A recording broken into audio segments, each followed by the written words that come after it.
Okay, good morning, everybody. Hope everybody is well. Happy Monday for those that are here live. Happy whatever day it is for those that are here at any time of the day. We are live every morning at 9 a.m. with God's help. We are on demand every day at noon. For those that are watching this on demand, you can check the different platforms, Instagram, YouTube, LinkedIn, Twitter, at 12 o'clock. We will hopefully have the show broadcasted then at noon. It's great to be with you again. Another day, another opportunity to get a little bit better than yesterday. That's what life's about, no? A little bit better. A couple minutes to think about it. Getting better doesn't really require an incredible amount of discomfort. It requires a little bit of awareness and a little bit of discomfort. And if you just hit it every single day for the rest of your life, you blow through it. And so that's what we're doing here. We're just trying to get a little bit better. And we've been really trying to chip away at a perspective in life. It's a perspective of empowerment. It is the beginning of our success. The things that we spoke about earlier in the show, in the 20s and 30s and the 40s of our episodes, about success, about achieving significance, achieving connection. All these are visions that we're going for. And if you've been journaling and you're doing a little bit of the vision exercise, if you haven't, we're happy to send you some of the work that we did, the workbooks, what you want to be, what your ideal day is. These are all critical things, especially now. I mean, this is like the perfect time for it. August is the perfect time for this because it's warm. If you're watching this in the northern hemisphere, so that you have a little bit more of a let's go out and go do it feel. The world is taking off vacation. We don't take vacation. There's no such thing as vacation. Vacation is an opportunity to do something else. It's an opportunity to delve into family or to delve into yourself.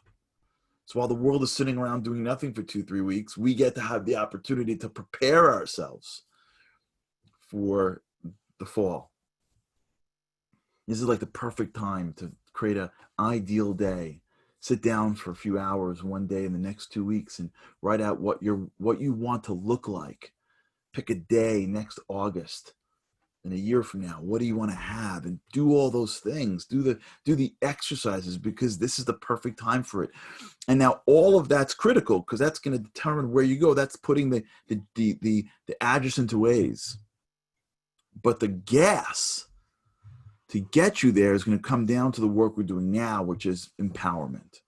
Because you can have all the ideas in the world, and you need them. Because you can have all the gas in the world. If you don't know where you're going, you're just going to run out of gas, going nowhere.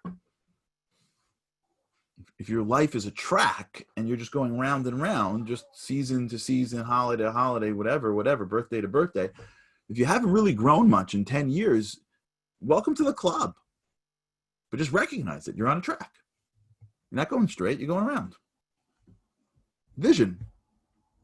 Where am I going? How do I break the patterns and say I want to be here? How do I build a habit off that so that I get there more and more and more?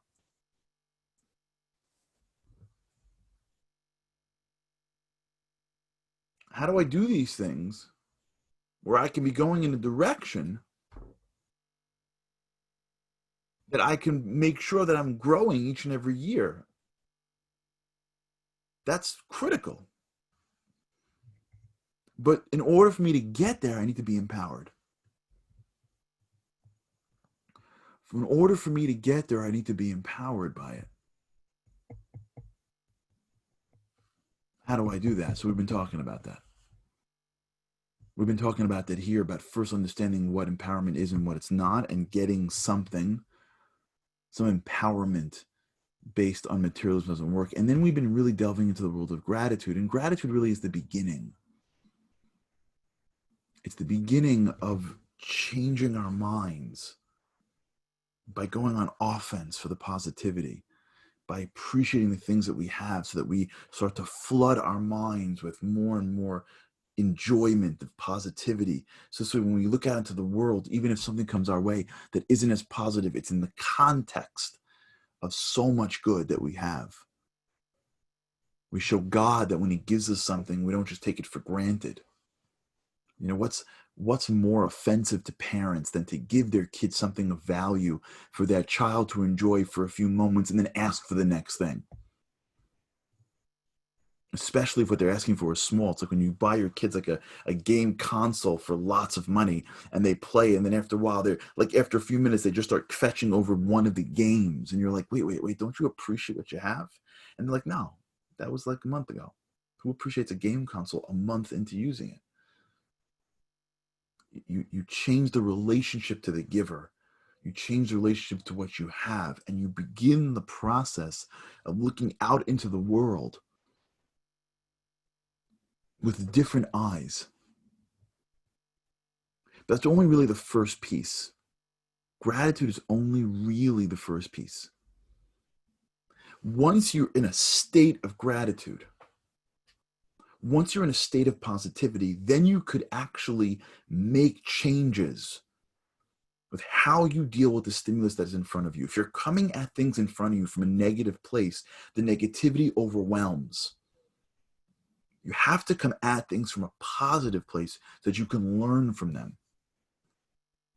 Right? If a person is at work and they feel empowered to do a great job, and they do deliver a presentation, they do a project, and that project comes back with criticism, if they are at it with a certain level of confidence or gratitude or positivity, they will take those comments in a much different way than if they're coming at it negatively.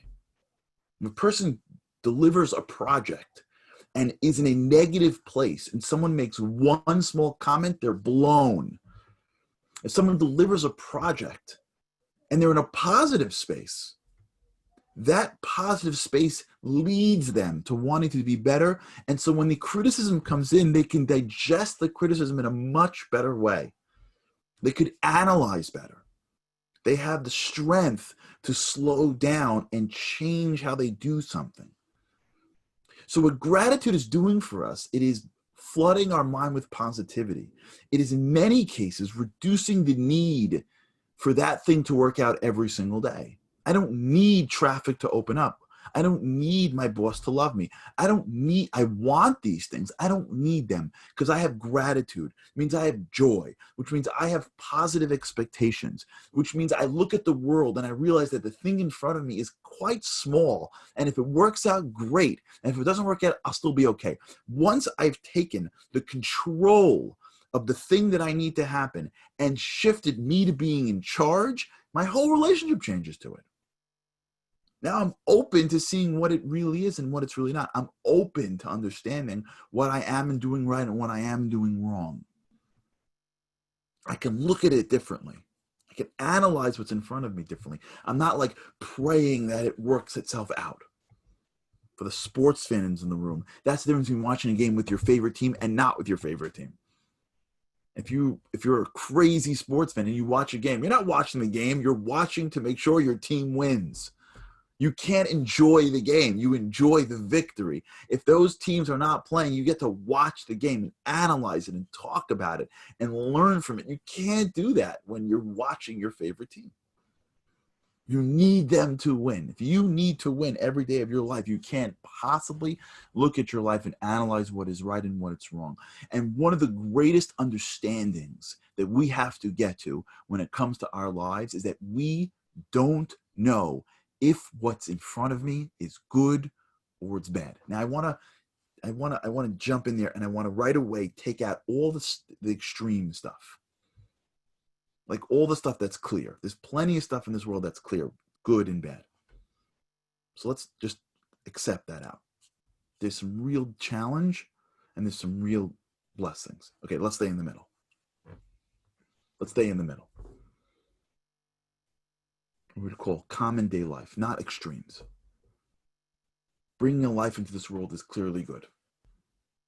God forbid some major pain is clearly bad.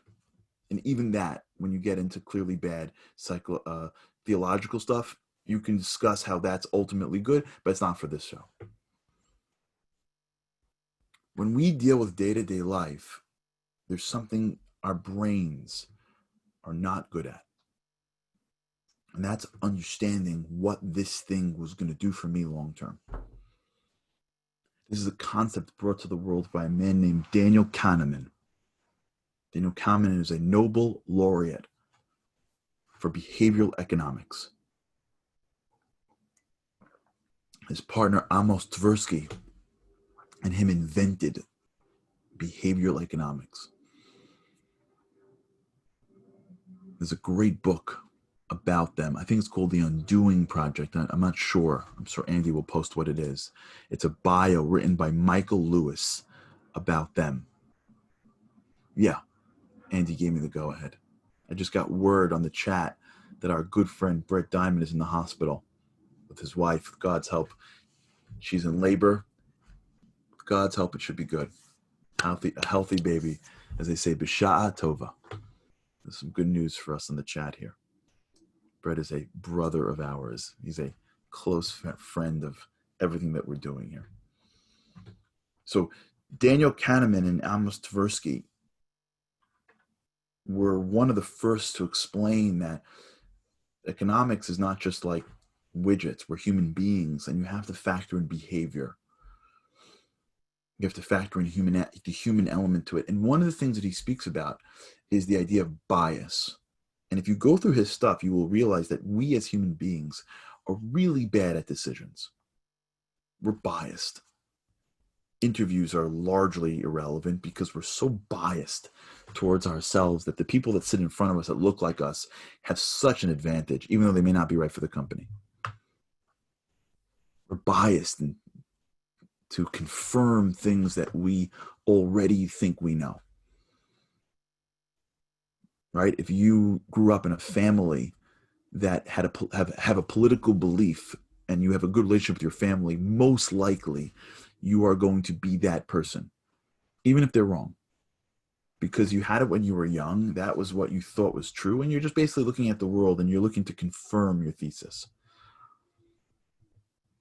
Human beings are really not great at seeing things that hurt, hearing criticism. And one of the things that he brought out is something called the illusion of validity. The illusion of validity. And what that means, it's a bias. And this bias is when we overcompensate our ability to interpret and predict accurately an outcome.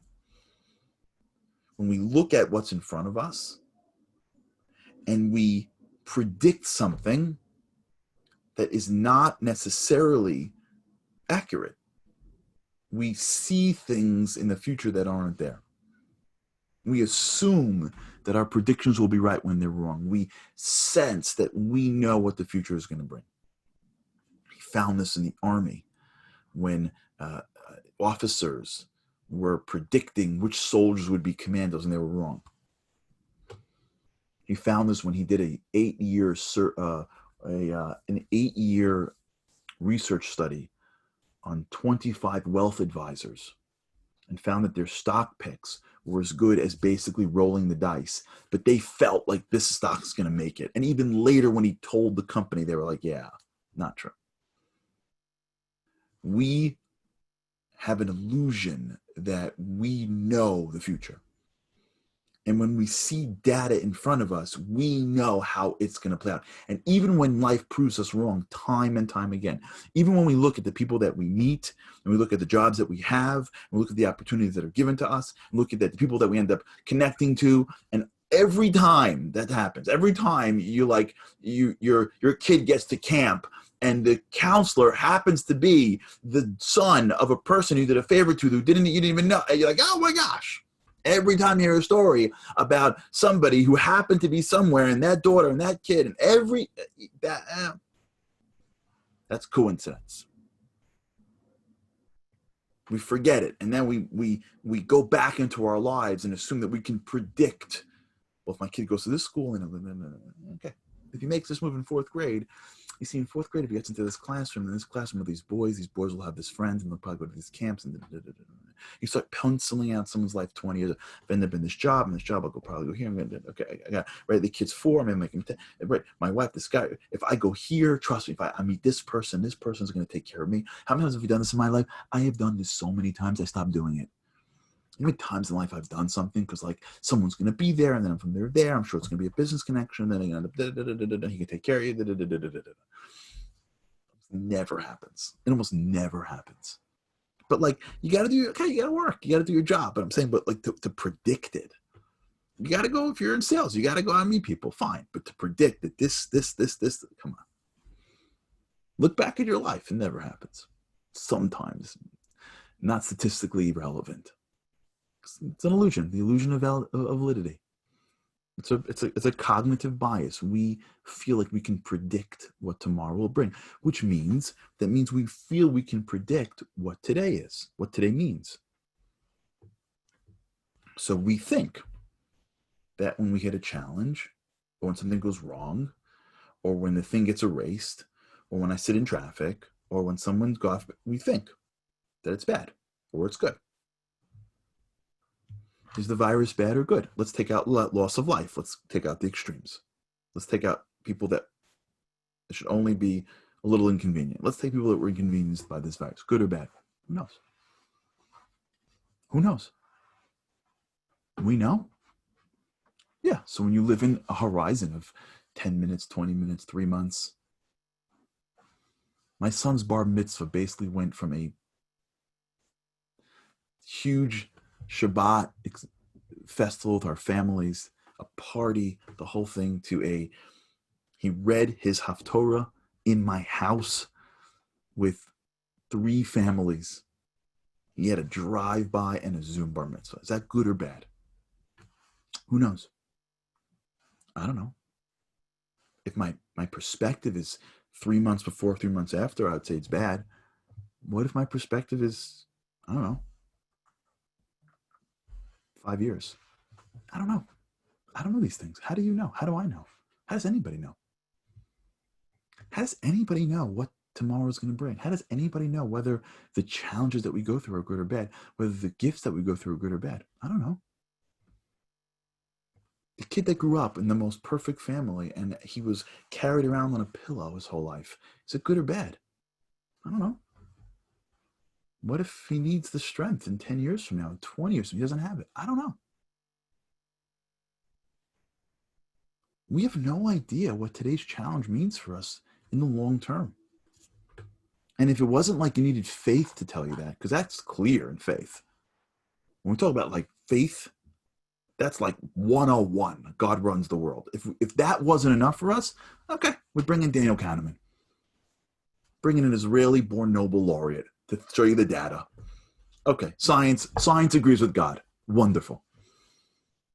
We cannot predict the future. Now, when we come at this negatively, we feel hopeless, right? This is why I did this for. When we come at this in a negative way, we feel hopeless. Because what does that mean? It's like it could throw us. When we come at this positively, when we can look at this from a positive light and go, wait a second, I'm so grateful for what I have. I'm enjoying my life. Every little thing that I have, it's filling myself up with positivity and then strength. And then when I look at the things in front of me, I remind myself, I can't control the ultimate outcome of this. What will be, I have no idea. What ends up developing in our minds is this perspective of a commando. Commandos, I'm not going to get into specific commandos, are trained to deal with what's in front of them without judging it. I have to come at this empowered. Professionals they almost enjoy the challenge. Athletic professionals, medical professionals, legal professionals, they not enjoy it like they'd want to be in a difficult scenario. Enjoy it like as if they feel confident that what is in front of them is their job and they're professionals about it. They don't judge it too early. They don't get upset and then get disempowered and then become half productive when they're in front of challenge. They're built for challenge. They step into challenge. They don't know what it'll be. In fact, they assume that the challenge will bring out the best in them. But regular people who are supposed to be professionals in life, they don't do that. They've already predetermined that the thing in front of them is a bad thing that sucks out half of their energy. And so they give a mediocre effort, and then whatever they say comes true, not because the thing was bad, because they did not engage in it properly. That's the difference. The positive platform that we create only enables us to go out into the world and say, I have no idea what will be this is ultimately good or bad. So guess what I'm going to do? I'm going to come at this with everything I got. I'm going to bring my empowerment to the challenge, because whether this challenge will be good or bad for me in the next 5, 10, 22 years, I don't know. That's not my domain. My domain is right here, right now. And so we're going to talk about a little bit. We stop trying to control the future, enabling us to use our mind for the present. The present. The only thing we got. All right, we're going to continue this. Thanks so much for tuning in. Every day, hopefully 12 o'clock, you can get this on demand. And with God's help, I cannot wait to see you again tomorrow. Have a great day.